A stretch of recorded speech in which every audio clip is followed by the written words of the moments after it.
the relationship between your clients and the county government of Meru.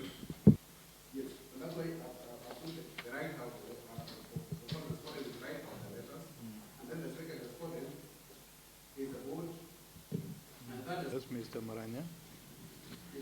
So I would have to send you to serve and come back before the right court, Mr. Maranya. Yes, sir. Because if you look at my petition, and particularly, if you can serve me, you can come against perhaps. Application to be served on the respondents. In the circumstances, Your Lordship, I would pray that we appear before you as early as possible. 10 a.m. What is the date on Tuesday? 4th, on 4th of October.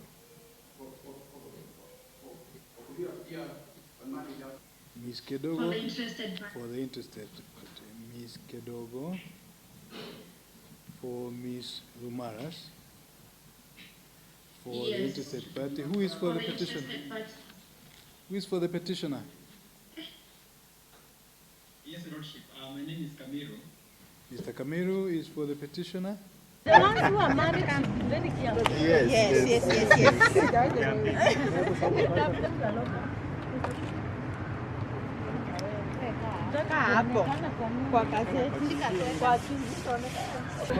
It has been declared unconstitutional. That's what we want.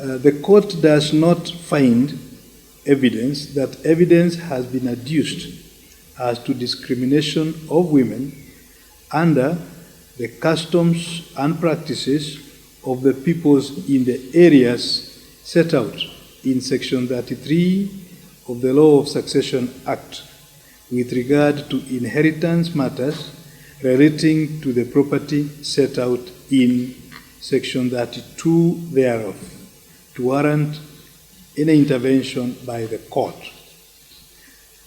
Discrimination of women and female children under the impugned provisions of Section 35 and 36 of the Law of Succession Act is, however, textually clear. And in terms of Article 27 of the Constitution, the provisions of the Law of Succession Act would be unconstitutional. And therefore, the orders that the court makes in this regard is that for the reasons we have set out in the judgment, a declaration shall be and is hereby issued that Section 35(1)(b) of the Law of Succession Act is declared unconstitutional.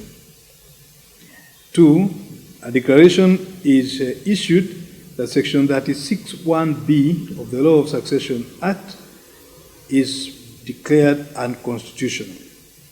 However, as regards Section 32 and 33 of the Law of Succession Act, the prayer for declaration of invalidity is declined.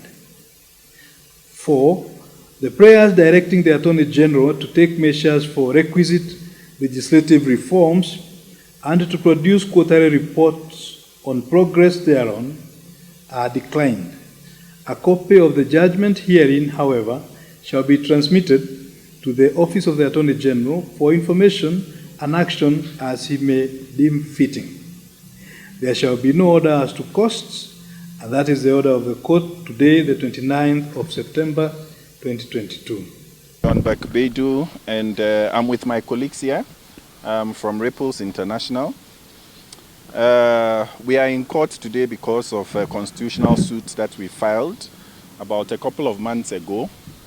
And what we had stated in the petition is that Kenya is signatory to a host of international conventions, treaties, protocols, optional protocols, you name them, But the paradox has been how to garner those laws to effectively support the rights of women within the country.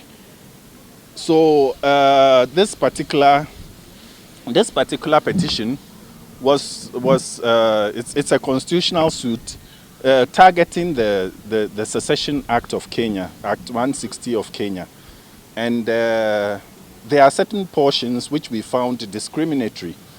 Some of these portions are named as Section 32, Section 35, and Section 39 of the Secession Act, and which we felt was discriminatory and doesn't contribute to equality of persons within Kenya. First of all, we would say that the law itself, the Secession Act of Kenya, is not universally applicable. If you are a Muslim, you are advised not to go, when it comes to issues of secession, you will have to use other laws other than the Secession Act. And then when you live in certain parts of Kenya, this law is not applicable to you. That's the first thing we found was discriminatory. The second thing that we found discriminatory was when it comes to issues of women, if you are a widow, Section 35 states that you will lose all your entitlements if you decide to remarry. And that is what has brought us to court today. We found that portion discriminatory. Women who desire to remarry, the rights accruing to women who desire to remarry, widows who desire to remarry, is taken away by this same law, which we felt needed to be corrected. And that's why we are in court today. I'm here with all my colleagues fighting this in the same spirit and agenda to ensure that laws that are discriminatory, especially to women, are weeded out within our communities. What about the court now? With the judgment? So with this particular judgment, what we had we were seeking for was a declaration that those portions that I have just talked about are unconstitutional and ought to be removed from that law. So today it's a victory for women, because those sections that I have mentioned have been declared unconstitutional, and it forms a basis for us for law reform in this country. Now maybe some There's section 35, 1B, section 32, and then there's section 39.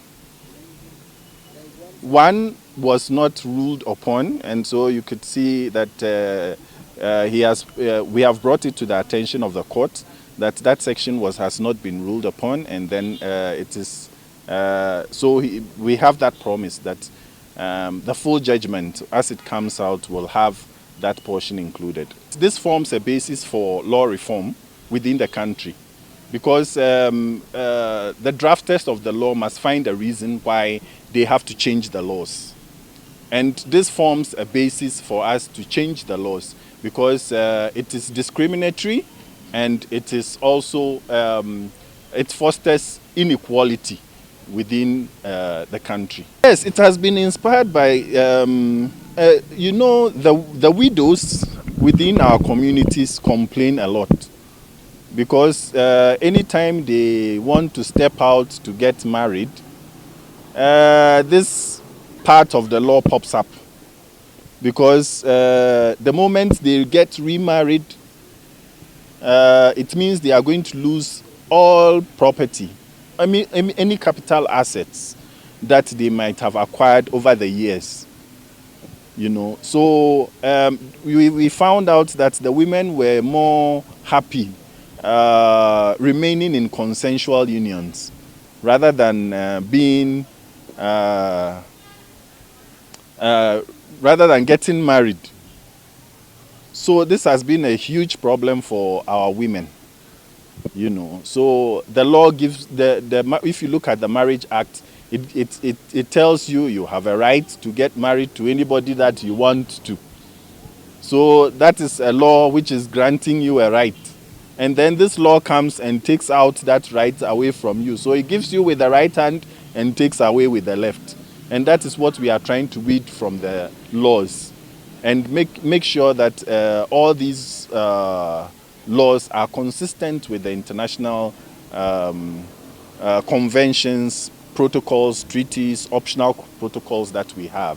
In a layman's language, I'll say that the fight for equality and discrimination has now been, we can see ourselves going forward in our fight against discrimination and inequality within our country.